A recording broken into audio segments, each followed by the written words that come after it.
પાવી જેતપુરના railway ગરનાળાનો નવો બનેલો RCC રસ્તો માત્ર 6 મહિનામાં જ તૂટ્યો, તંત્રની પોલ ખુલી પડી। છોટાઉદેપુરના પાવી જેતપુર ખાતે રેલવે ગરનાળાનો નવો રસ્તો બિસ્માર માત્ર 6 મહિના પહેલા જ બનેલું આરસીસી લેયર તૂટી જતા મોટા ખાડા પડ્યા। મુખ્યમંત્રીના આગમન ટાણે ખાડા પૂર્યા બાદ ફરીથી રસ્તો ખરાબ થતા લોકચર્ચાએ જોર પકડ્યું।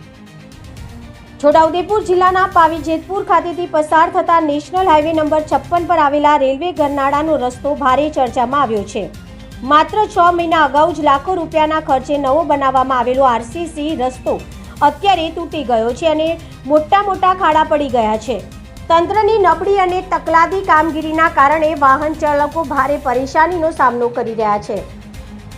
છોટાઉદેપુરને જોડતા નેશનલ હાઈવે નંબર 56 પર પાવી જેતપુર રેલવે ગરનાળા પાસે થોડાક સમય પહેલા જ વાહન વ્યવહારને સરળ બનાવવા માટે નવું આરસીસી લેયર બનાવવામાં આવ્યું હતું, પરંતુ આશ્ચર્યની વાત તો એ છે કે માત્ર અડધી વસંત પણ ન વીતી ત્યાં આ નવો રસ્તો ઉખડી ગયો અને તેમાં મોટા ખાડા પડી ગયા છે। સ્થાનિકો અને વાહન ચાલકો દ્વારા મળતી માહિતી મુજબ તાજેતરમાં જ મુખ્યમંત્રી આવ્યા હોય ત્યારે તેમના આગમન અગાઉ માત્ર દેખાડા ખાતર આ ખાડાઓ પૂરી દેવામાં આવ્યા હતા, પરંતુ તંત્રની આ કામગીરી માત્ર ઉપરછલ્લી સાબિત થઈ અને થોડા જ દિવસોમાં રસ્તો ફરીથી પહેલા જેવો જ બિસ્માર હાલતમાં આવી ગયો છે।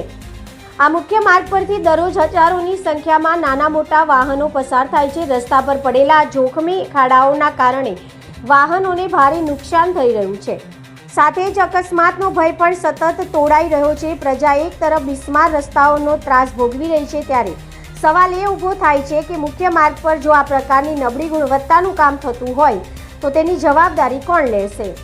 લોકોમાં ભારે રોષ જોવા મળી રહ્યો છે કે કરોડો રૂપિયાના વિકાસના દાવાઓ કરતી સરકાર અને વહીવટી તંત્રના પાપે પ્રજા હાલાકી ભોગવી રહી છે, છતાં પણ જવાબદાર તંત્રના પેટનું પાણી હલતું નથી।